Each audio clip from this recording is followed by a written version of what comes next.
Okay, so English language is a bit of a strange one in the sense that there isn't as much to remember, especially compared to a subject like English Lit, which means there is ever the more emphasis on exam technique and understanding what each question is trying to tell you and looking for in your response. So paper 1, question 1, short statements, obvious things saying, don't know, if it's about a person, he lives alone, or something like that.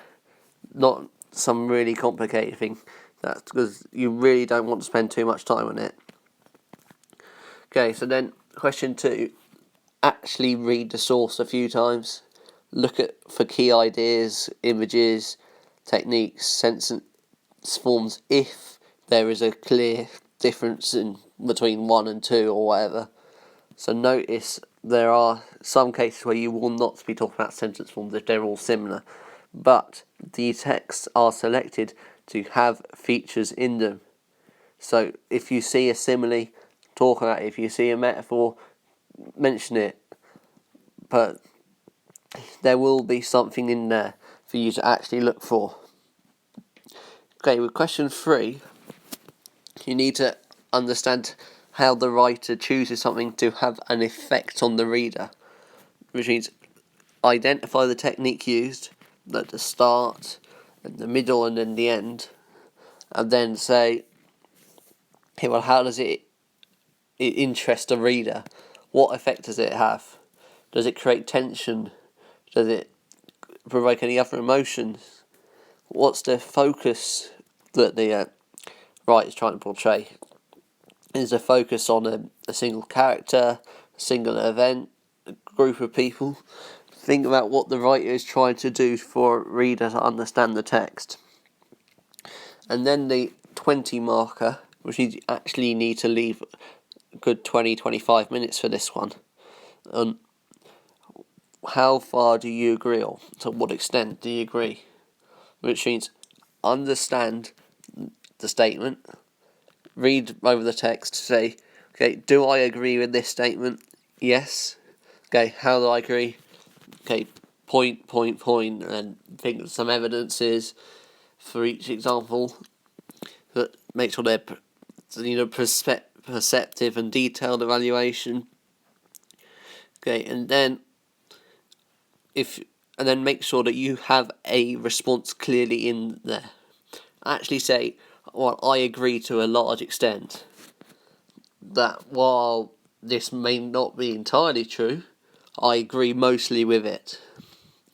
Okay, and then question 5, which you need to leave at least 45 minutes for. It might be tempting to keep spending time on questions that you might not have finished, but you need to spend time on question 5 to get marks. So, first things first, write based off what type of story or description you actually have to write. Is there a purpose behind it? What's it actually about? Don't forget the sentence at the top if there is one. And then actually think of creating a good setting and crafting out a clear character. That's the important thing with this. And then also work on actually checking your work at the end. Making sure there is a range of punctuation and extensive ambitious use of vocabulary, and actually checking there is a high level of accuracy. Because realistically 16 marks is as many marks as question 2 and 3 combined. And you do not want to be throwing away marks you could easily pick up by just spending a minute or 5 minutes or whatever going over each section at the end. Paper 2, on the other hand, is known as the non-fiction paper, whereas generally you'll be provided with something like an article or an autobiography or something similar to that.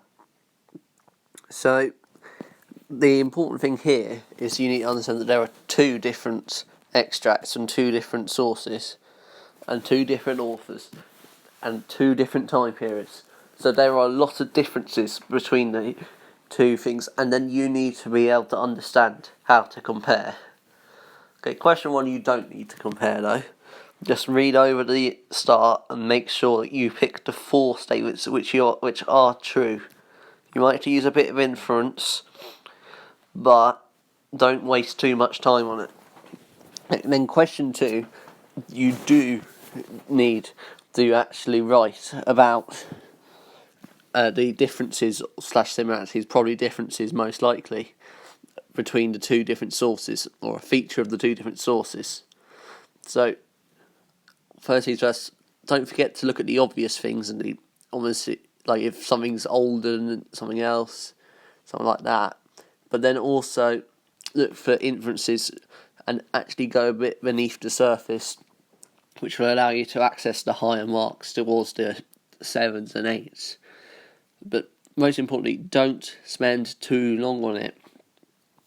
Because remember, question 5 is worth 5 times as many marks as that, so do not waste too much time on it. Okay, question 3, you're only on one source again. And it says, how does the writer use language? Well, how does the writer describe? It's the same thing.